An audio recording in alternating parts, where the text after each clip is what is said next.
Welcome to the Inspired by Jacqueline podcast, a refreshing place for women struggling with entrepreneurship, faith, or infertility.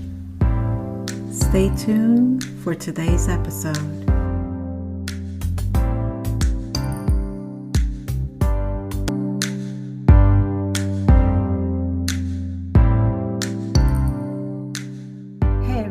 Thank you for coming back to Inspired by Jacqueline podcast.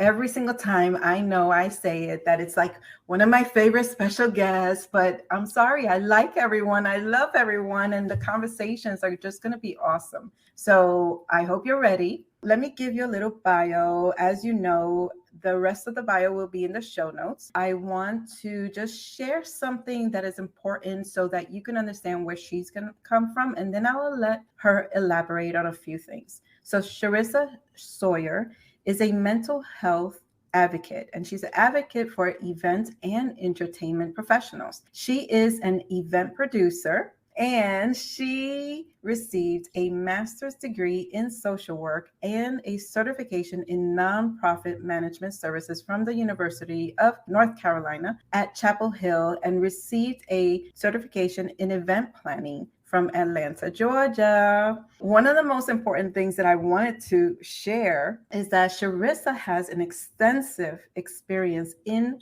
therapeutic communications, life coaching, and success in developing functional systems that support individuals and groups who face mental health challenges. Charessa uses effective communications, teamwork, and concepts to address how mental health, business wellness, and relationships impact vulnerable individuals that are a part of, wait for it, high-stressed professions and groups. So if you're in the event industry, you know what that means. Ms. Charessa, welcome. And if you want to elaborate a little bit of your bio, please share. Oh, thank you, Jacqueline, for having me. I truly appreciate and thank you for this honor of being here on your show today. And so much in that bio there, but definitely, like you said, absolutely love working with people in the mental health industry in this particular field. I think it's something that we don't talk enough about. And if we want to thank the pandemic for anything,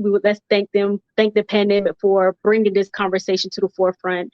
I think we have not talked about it as much as we do now, and I'm grateful for that because it's definitely something that we definitely should be talking about. Mental health in itself is impacting mental illnesses, is impacting so many people across the wave, right? And so thank you so much for allowing us to have this conversation on your platform. Yeah, no, I'm really excited, especially I know mental health is a 365-day thing that you have to have on your mind, but This is Mental Health Awareness Month. Can you share a little bit about, what that means? Mental Health Awareness Month, I think what it means is that it's a time for people to wake up. It's hey, this is what's going on in this world. It's a month where we can talk more freely about it. That doesn't say that you should not talk about mental health and self-care and wellness and fitness and all of these different things every day of the year, but it allows people the opportunity to learn more, to find out even more resources because a spotlight is on this particular cause. And like I said, the pandemic has made it where we could talk about it every month. But if you remember in the past, this is the month that we've been talking about it the most, right? And so I think is a month that's great to just bring that awareness and give people that comfort to reach out. And if they can't reach out, there's something out there they can tap into. And so with so much conversation right now on social media, for example, about mental awareness and mental wellness, that I think is so important that this month is here for us to tap into those resources. Awesome. Thank you for sharing that. So before we start, how do you start your mornings? Very good question. My morning times really start off with, once I wake up, I drink my water. I learned I have to hydrate myself. That was one of the first things that I do in the morning times. I say my affirmations. So if I could turn my camera around, I know people don't see it, but one of the things is that I speak affirmations. So that positive self-talk is something I do every single morning for myself. And then I stretch. And I meditate with my affirmations. And of course, I have to say a prayer. And that prayer is really just to get me started about the day, because we don't know what the day is going to have for us, right? So we have to prepare ourselves mentally for the day. So that's kind of how I start my day off. Oh, I start mine off with coffee. So before I get, because I'm in the second level, so before I come down from my coffee, I do start with, just before I get out of bed, my affirmations, my prayers, my meditation, deep of just fresh air that I have this opportunity to breathe again and do something special today. So, Lord, wherever you're going to lead me, that's where I'm going to head. And then getting up and just putting some music on. So by the time I get my coffee, it's like I'm ready for that coffee to kick and start. You get that coffee, you're like, let's go. Let's go. Let's get this started. So thank you for sharing that. But let's get to mental health discussion. Right? So what is the difference? Because I hear this a lot. What is the difference between mental health and mental illness? Is there a difference? Yeah, it's definitely a difference. It's definitely not the same thing. Mental health really is based off your emotions. It's how you reflect on your psychological, your emotions, your social well-being it's those things, is how you feel, right? Your mental illness is a condition. So when you hear about mental illness, you hear them talking about the condition that one may have been diagnosed with, such as bipolar, right? So that might be the illness that they have been diagnosed with, is how people are thinking, how the mood, the behavior, things like that have to be supported with various treatment, right?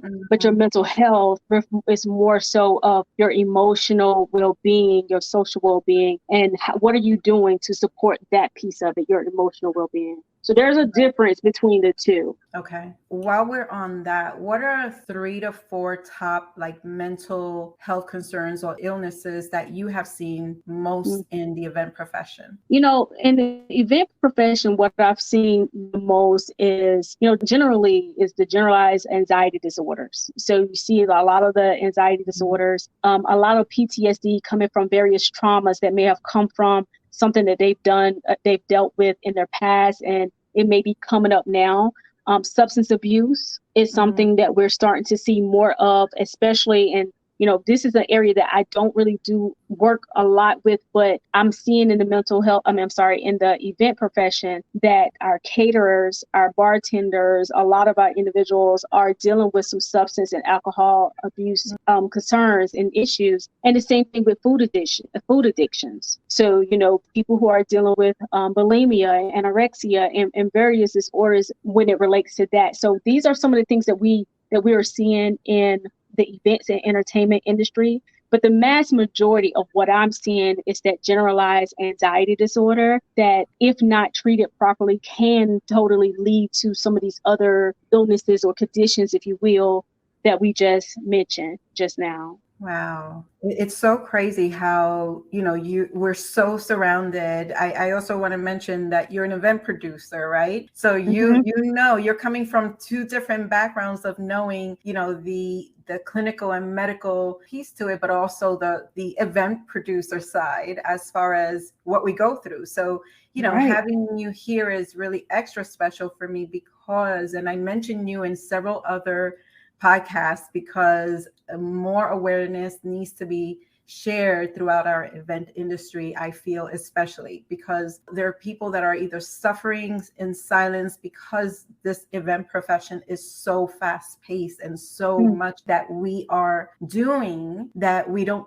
take a step back to really take a deep breath and see what's going on around us and how it's impacting our health. So so I'm really glad that you've been sharing this. Yeah, that is one of the reasons why I wanted to start event therapy anyway, because I am a event producer. I'm behind the scenes. I feel the emotions oftentimes that others are feeling as well, right? But I also am trained to work through various issues. So I have to make sure that I'm utilizing the skills that I have to better manage my own emotions. So if I'm dealing with it and I've worked through it, then I only can imagine some of my colleagues, right? And what they are trying to fight through, such as, I want to maintain the joy, the passion as an event planner, for example. I want to maintain that because this is a fast-paced industry, like you said. It is also high stress. There's a lot going on all the time, and we're dealing with people, their own emotions, right? We're dealing with this stuff every day. Then we find ourselves sometimes losing the joy and the passion if we don't know how to manage our own emotions. And so what I wanted to do is help people to do that. Exactly. And I thank you. I want to intersect there and really share now how the second part of us connecting, when I found out about Event Therapy Magazine and your network and had an opportunity to speak with you, I was looking already for a platform to share my story and what I went through when I first started in the event industry as well. And it was, I don't want to tell my age, but it was 30 years ago. So I, went through a really hard journey that even with me being an event planner, it impacted me in a way where I was diagnosed with infertility, and I am an event planner planning baby showers. And that was really an impact that I had to sort of deal with. And I just thank my faith and my beliefs in bringing me out of that darkness that I was in, because it was really heavy. And the more baby showers, it's really crazy because now I don't do that many baby showers, but I had a lot of baby showers. And I'm like, you know what? It's like, okay, there was a reason for all of this. And I got through it, but it was a lot. And, and I was new to the industry, but I knew that this was my passion. So I wish I had this network when I was starting out. So that's why, if I need to share it as much as I can, I will. Oh, awesome. Yeah. So how difficult, from your experience, do you think it is for type A professionals, event professionals, to admit that they need help? It could definitely be challenging for all of us, right? So, especially those type A, like you said, event producers they're leaders. They think they're getting everything done themselves and they're not asking for help. And they're, is I can do it. It's very challenging. And so how difficult? Very difficult for them to do so. However, I always encourage all of us, and I'm raising my hand too, to allow ourselves to drop our shoulders down a bit, because as we're pushing and we're trying to get everything done on our own, what we find out later on in our career is that all of those bricks that we're laying down on our shoulders become heavier to a point where, it's no longer on our shoulders, it's on top of our heads. And so that weight is too heavy. It's too heavy. And so it's very challenging for us type A, folks to admit it. But once we do admit that support is needed for us to grow as human beings first, and then as professionals, then we'll see how much glory we feel in it once we receive that support. Yeah. And I definitely raise my hand for that, because as much as I want to admit I'm not type A, I am. But, it's just the nature of who we are and our role. But it's really interesting for me, I would say, how I've had to learn how to take a step back, how to just surrender, just evaluate, and really think of me first, and then so I can serve whoever it is better. Because if not, then I'm not giving them the best of me, right? The best services, the best quality, the best professionalism. And I always ask people, Jacqueline, to think a little bit deeper from the, how am I celebrating myself? Because sometimes people say, hey, I need to show up for myself so I can be there for someone else. But but really they're just trying to get themselves sturdy enough just to show up for somebody else and not still really showing up for yourself. So we have to think a little bit more deeper into what is celebrating myself, what is taking care of myself, what are these things like for real? Because sometimes we measure what we do for ourselves with someone else, like what we do for others. And really we got to think about, what are you truly doing for you? Like, what are you truly doing for yourself, especially in an industry like this, where that is our job, is to show up for other people, make them smile, entertain them, make sure that they can smell beautiful florals. That is our job, is to make other people excited, make other people happy, and then receive a testimonial from them, that makes you feel good. And so I just feel like we have to think a little bit more about how are we showing up for ourselves. That is so true. One of my clients gave me like a book holder, celebrate you today and every day. Every day. And be okay with it. I think that's what we mess up too as event professionals. Like, be okay with celebrating you and tooting your own horn, and make sure that you have somebody in your corner that reminds you that, right? Because sometimes, and just for me being transparent, even as someone that's in mental health, I am still in the event industry. One of my colleagues that works with me, she'll say, Charessa, you are that. You got it. She'll remind me if I question or even doubt something that I might do right or something I've done well. She reminds me, like, there's no doubt in that. You did that. You're great. And I want you to say it. Like, so you have to, I believe, have natural supports around you as an event professional. Regardless of where you stand in the event profession, have natural supports around you who are going to help you toot your horn. Sometimes even help teach you how to do it, because sometimes we can get so complacent with making other people feel good that we forget to continue to make ourselves feel good about what we are doing. That's very true. Very true. So you manage a whole lot of platforms. We were talking about you're an event producer, and you're the owner and founder of Event Therapy Network, and a list of different things, right? So how do you manage all of that? I know you just shared a little tidbit of, having a support and letting them remind you, but anything else that you can share on how you manage that and how you manage your mental wellness with all of what you do? So not only having them to remind me, but also having them to do things, like delegate these tasks. And that was, as a type A, that was one of the hardest things that I could do in the beginning. I think I went live once and I talked about this, how I would delegate a task and then do the task. That doesn't help my mental health, my wellness. It doesn't take the stress off of me because I just did it anyway. So I had to learn that when I delegate a task, that I trust these people to work with me. So I need to trust these people to actually execute. And that comes with being open with communication. So the way that I'm able to manage some of the things that I do is I delegate the task over. I stop doing the task that I'm delegating, to them. And we have an open communication policy for the most part. If they see that I'm taking over, that they will redirect me respectfully. I love that. Yes, exactly.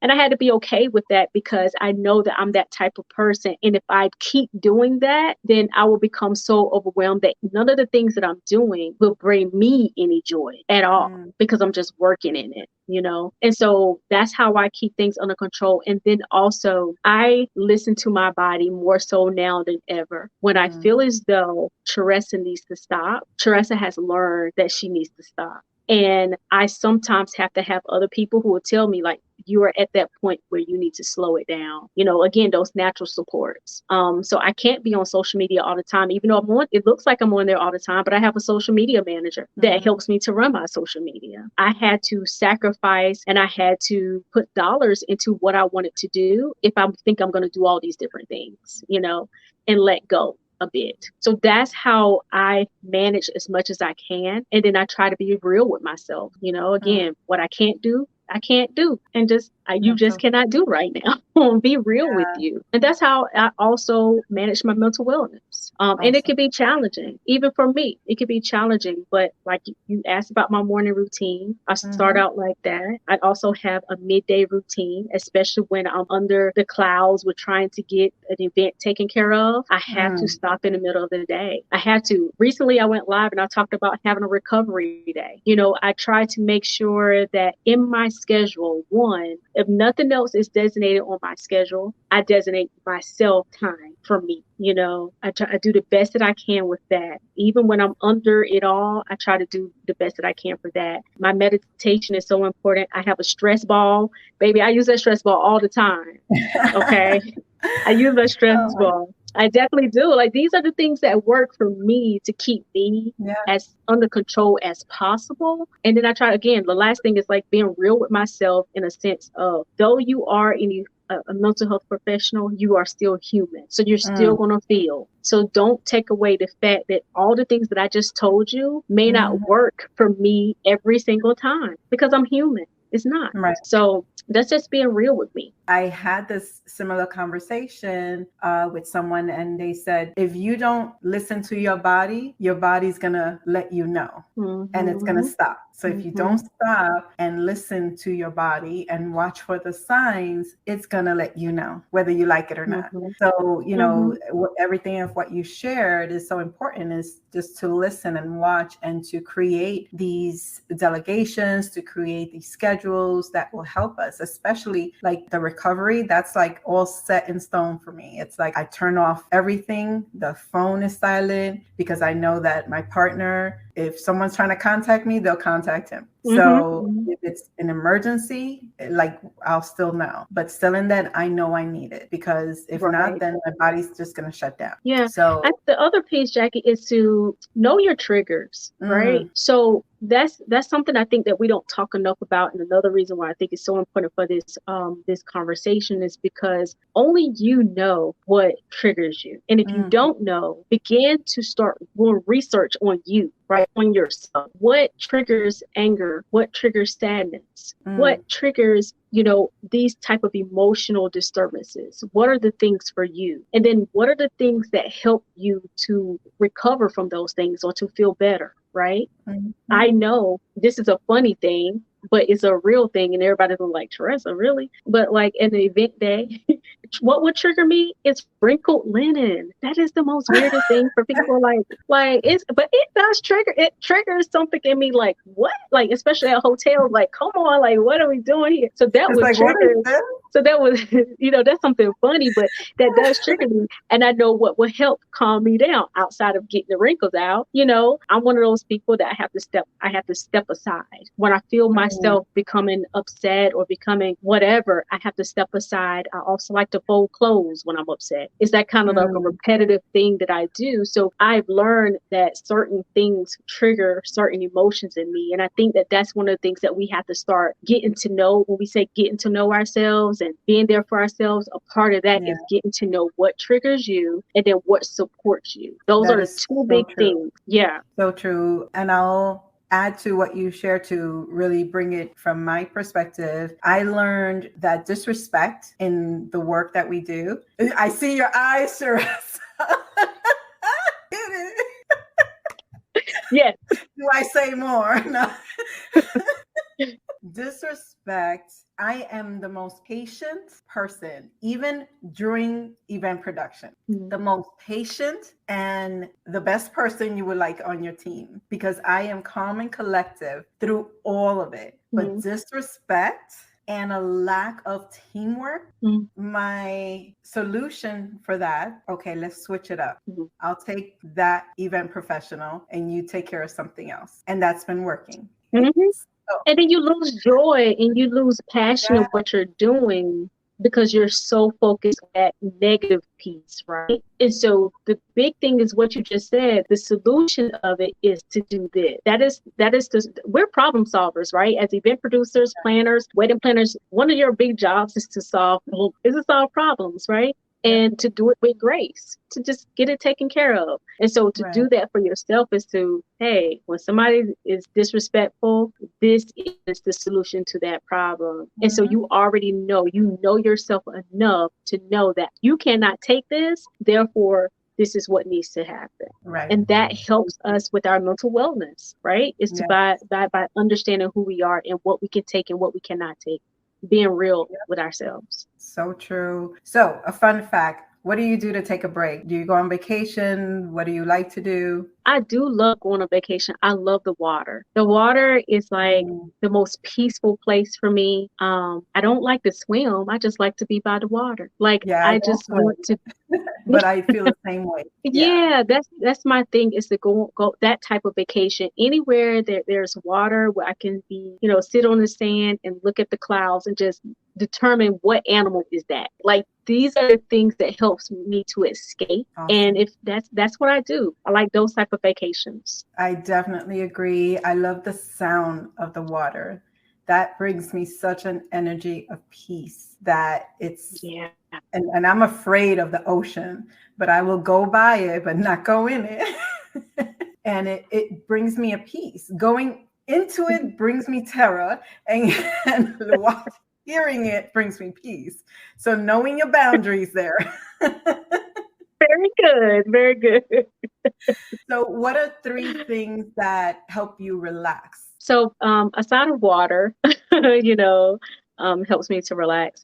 What helps me to relax mostly, I think, is, I love my nieces and my nephew, right? And so, honestly, sometimes when I'm really upset, it's crazy. I will call these little kids and just literally just have fun with them. That helps me to calm down. Like That's my awesome. nephew is 10 and my nieces are 2. So, we Mm. can only imagine the kind of fun calls that we have, right, with these children. And then my other niece is 6 years old. So they really do help me to calm down because I live in Atlanta and they live in North Carolina. And so that helps me Mm. to relax. It helps me to calm down when I'm away. Now, when I'm with them is a little different story because they just auntie, auntie, auntie. But when I'm away from them is different. But I think that, and then also, again, just sitting back and like watching TV, something that has nothing to do with events. That helps me to relax when I'm not thinking about events and I'm just chilling, just being Charessa, hanging out with music, watching television. I just finished with Queen Charlotte, just doing something like that. Those things help me to relax. And then I would say like the last thing is like my meditation. My Mm. morning time, I do my meditations, and the evening time, I do meditations, and my deep breathing, I do it with my meditation and affirmation and deep breathing. I've come up with a way that those 3 things together help me to relax the most.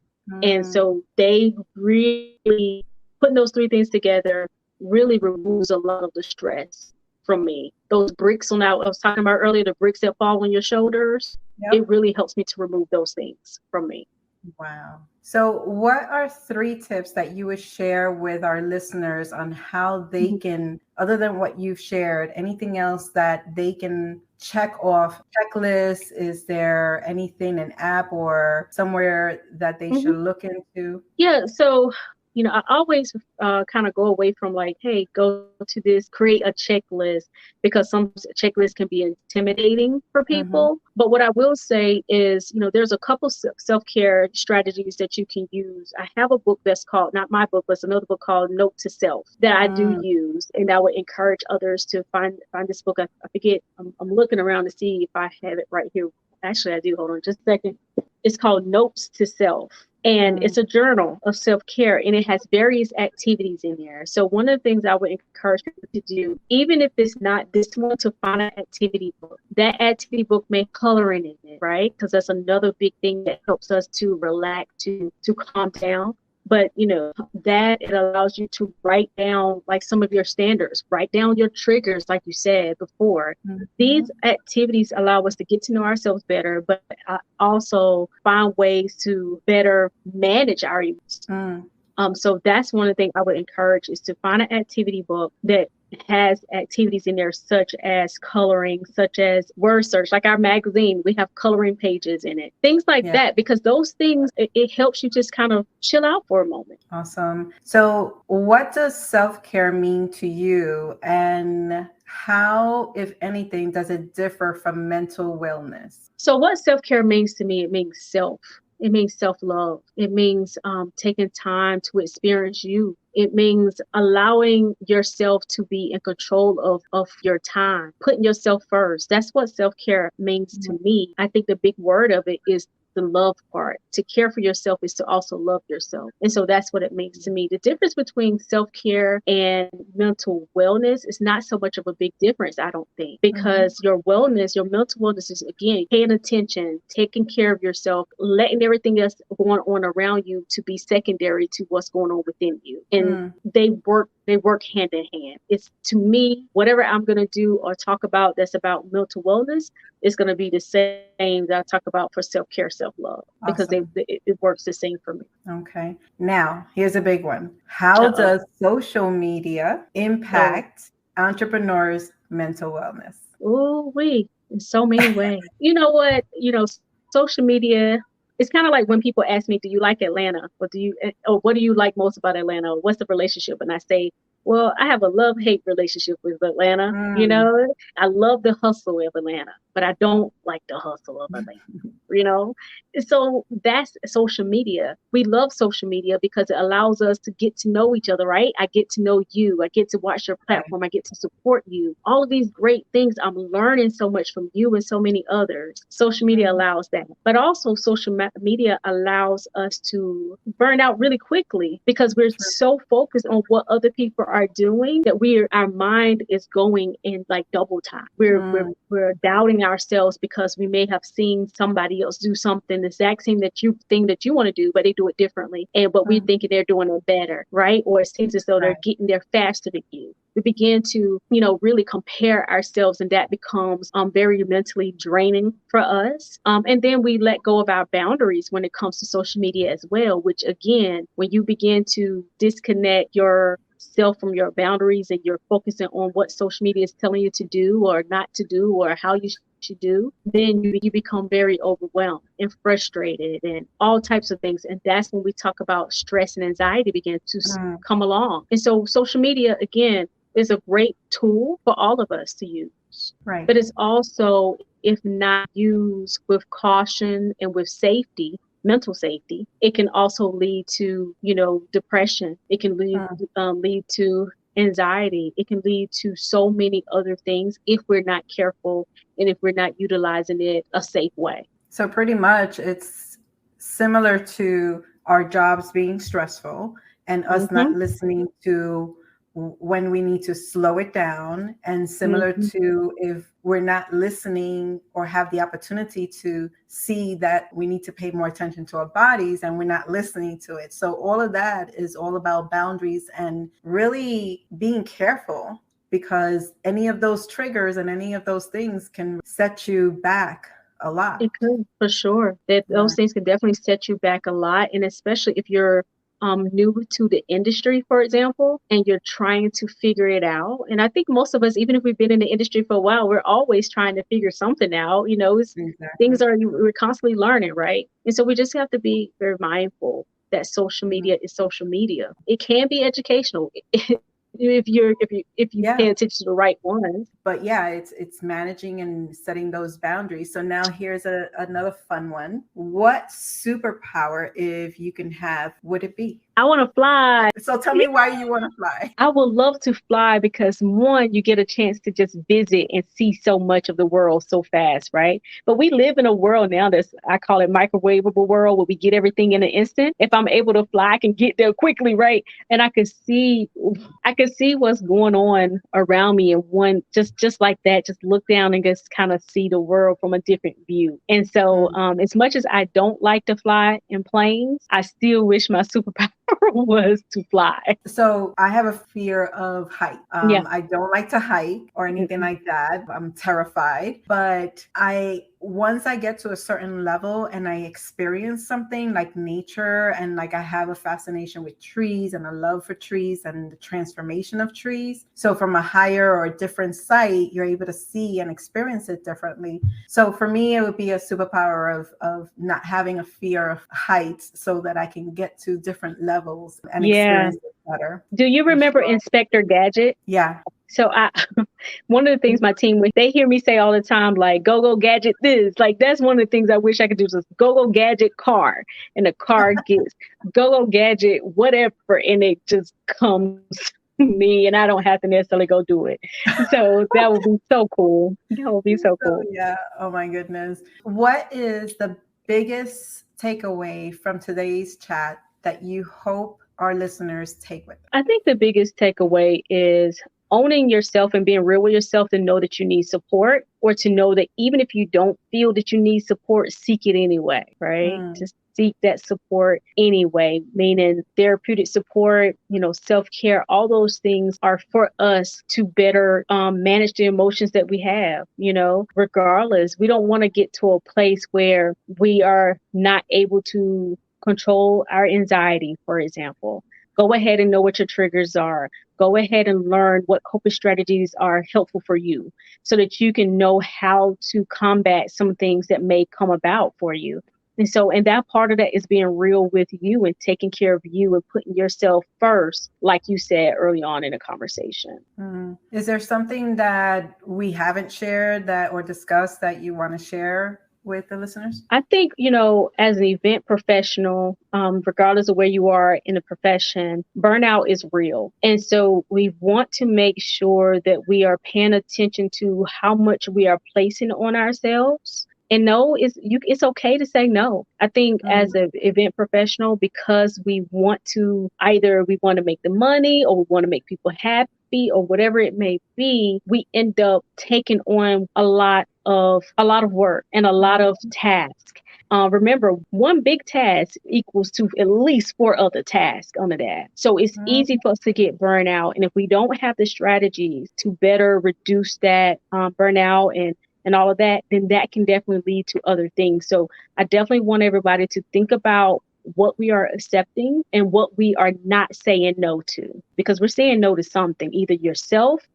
or something else. Yes. And I definitely agree on the no, because I learned I would say about 15 years ago, on how to confidently say no and choose to say no to the things that we need to, right? And so I found it helpful because I was able to regain control of myself and readjust and eliminate that burnout, because I was doing everything, starting out in the industry. I don't like to use the word hustle, but just for the context of now, I hustled. I wanted to learn everything I wanted to learn. I wanted to network. So I was going every single networking event possible. I was going to events. I was doing events. I was like in and out, and I became president of one board and doing this. And oh my gosh.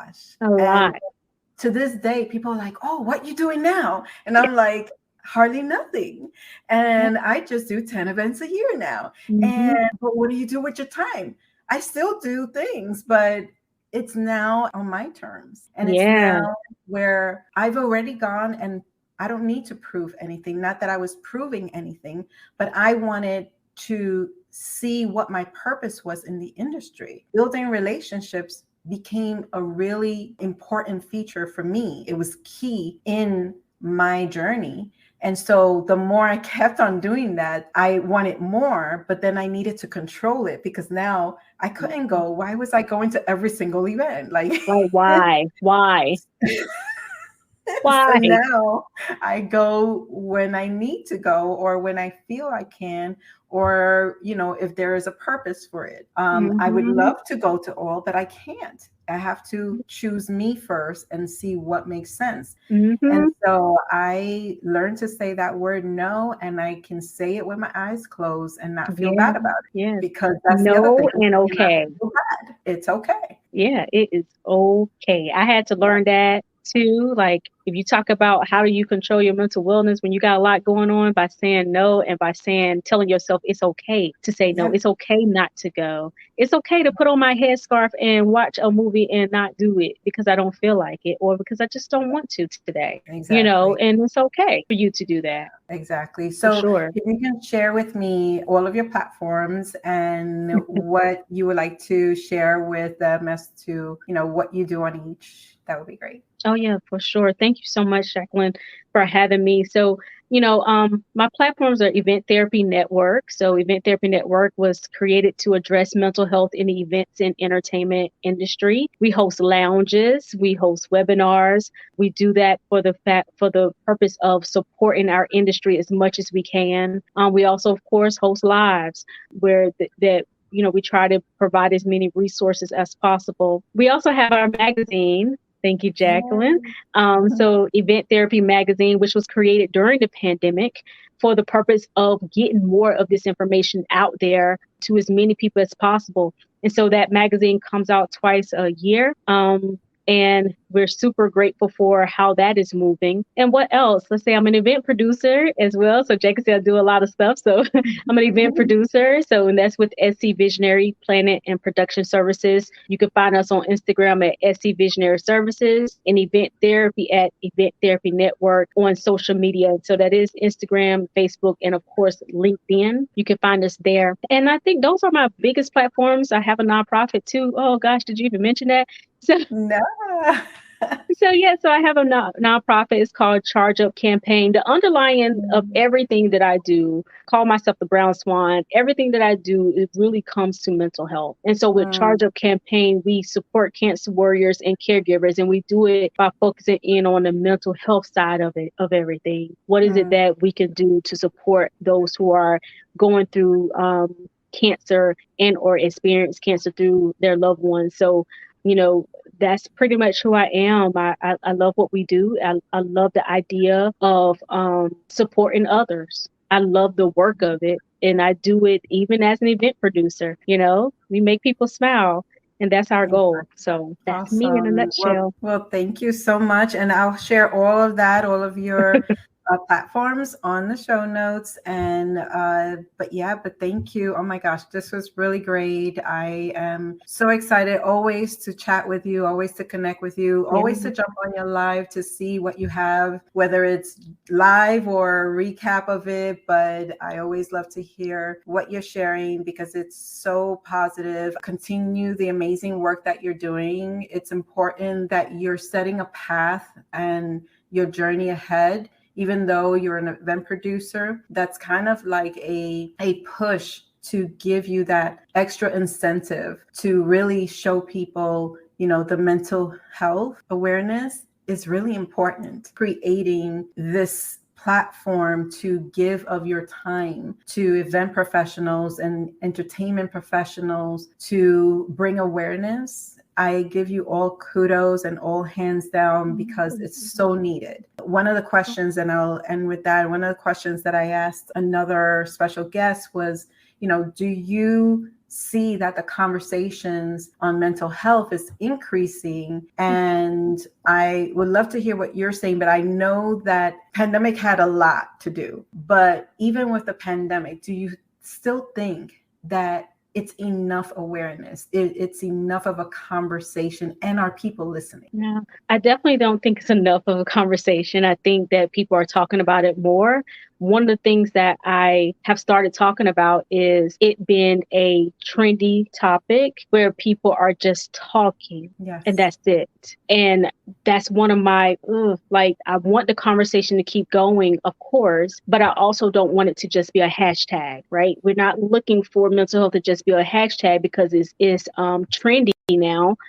We really want it to be a conversation that we can then go and figure out, how do we support? How do we solve problems? How do we, get people the support, the help that they need? How do we help them to understand what their triggers are? I do think that the conversation now is great, but it is I hate to call it general, but it is, And so I think it's more conversation, real conversation that needs to be had, and not just for a hashtag. Like that's my real thoughts about it. Yeah. I do thank you for sharing that. And that's really what led me into my platform, this platform, the three pillars that I speak about started part part of my journey, I have to stop being silent about it. And so I wanted Mm-hmm. to bring awareness. And so that's why I started this platform. And I'm really, really excited that I did. I wanted it to be real. And I think too, Jacqueline, you're sharing and you're talking about real things too, real situations. It's not just about whether you can get book the next 5 clients, or whether, people are going through real life, other things, like other Yeah. personal things that may be impacting how you're moving about in the industry. That's impacting your next level, other things. And so I love that you are being open to the conversation and allowing it to extend past, again, how many bookings, Yes. or past social media and marketing, past those things, because those things are one thing, but people are also struggling and dealing with grief. That, and you asked me the question earlier about what I'm hearing most, and I said generalized anxiety disorder, but also grief. Grief is another big conversation that I'm having with individuals about not just grieving the death of someone, but also grieving the loss of jobs, the loss of relationships, the loss of, they're getting older in the industry. So am I losing who I am as a professional in the events industry? So people are dealing with grief, and I forgot to say that is one of the major conversations that we're having with individuals who are contacting event therapy for support and coaching and consulting. And so I love what you're doing. Keep it up. Keep going. Let me know anything that we can do to support, help, resources, any of that. And just keep the conversation going, because I do believe that you're taking it. You're not doing it for the trend. You're doing it because you really want to support people. And so that's commendable. Then, I look forward to reconnecting, and I can speak about this like I could continue speaking, but I want to give you back your time. But I do have, can I ask you one more question? Because I need to just ask this one. So I've been, one of my recent, and I would say recent, maybe the last 2 years, saying has been that, what's important today may not have been important yesterday. It may not be important tomorrow. And basically I share that because with challenges, right? We're always going to go through challenges. Keep our minds open that even though we've gone through one hurdle, that there are many other hurdles ahead of us. Do you feel, in your opinion, that that is true as far as, challenges will always be around us, is how we approach them and our mindsets? Or can you share like just a few tips on how to approach challenges? So I will refrain from using the word challenge, right? Because our life is an event, right? So, and I would say we're always facing some situation, right? Something that's going to come up in our lives. And it's really about how we respond to that situation, or how do we respond to whatever it is that come about in our lives, right? And so and the reason why I refrain from saying challenges, and I do my best to stop saying that as much for myself, is because when we hear the word challenge, we immediately go into defense. You know what I mean? Like I got to take care of it. But we look at it from a different perspective, because a lot of things about perspective, right? So we look at it from a different perspective. There's a situation that we may face from time to time. Now, how am I going to respond to that situation, right? I've been triggered to deal with this, right? This emotional disturbance, if you will, meaning that my emotions are, I feel sad because this has come about. How would I respond? Would I allow my body to feel, or will I run away from it? So my response for that, and what I've learned for myself, is to not run away from that emotion. Allow my body to feel it, because it's going to feel. Don't run away. So it's all about the responding to the situations that we run into. And once we learn how to respond, and we know that life is going to life, as the young people are saying right now, then I think we're better able to handle the emotions that come with the situation that we're facing. I like that. Thank you. I will definitely try to use situation now. And you're actually reconfirming something that my partner says, even if as an event professional, never approach someone and say, oh, I have an issue. No, there's a concern about something. And so it's just changing the perspective, changing, the word, the usage, where our mind is not going to set a trigger, right? And shut down once we hear challenge versus situation. So it's becoming more passive than So thank you for that. Exactly. Yeah, yeah. But they always say your mouth, you can manifest whatever it is that you want by using the tongue, your mouth. Whatever you say, you can receive. So we have to be mindful of the words that we use and how we use those words. Because when we don't, whatever it is, it's going to come to pass at some point. So if we want to deal with a challenge, we're going to deal with a challenge. But if we're going to face if we're going to face a situation, then we're going to face a situation. But how are we going to respond to that? Again, challenge, I immediately go into defense mode. I'm squaring up, right? Thank you so much. Oh my gosh, like I said, we can start talking like forever, but I can't wait to attend one of your lounges. And I think in Puerto Rico, are you bringing the lounge? You know what? We're working on that. Well, either way, when I see you, I'm going to give you a big hug because I just love you, and I love your platform, and I love your smile, and I love all about you. So keep on the amazing work, and I look forward to seeing you in person. Thank you. And thank you so much for everything as well. Likewise. I was very happy to have the opportunity to speak to Charessa about some of the questions that I had regarding mental health. She was able to share her expertise on it. I hope you're taking away some great tips that will help you or help someone that you feel needs this information. So please share this episode. Take care of yourself. Ensure that you're listening to your body and take care of your mental health. Thank you so much for joining this episode on mental health with Charessa Sawyer. See you on the next episode of Inspired by Jacqueline. Take care.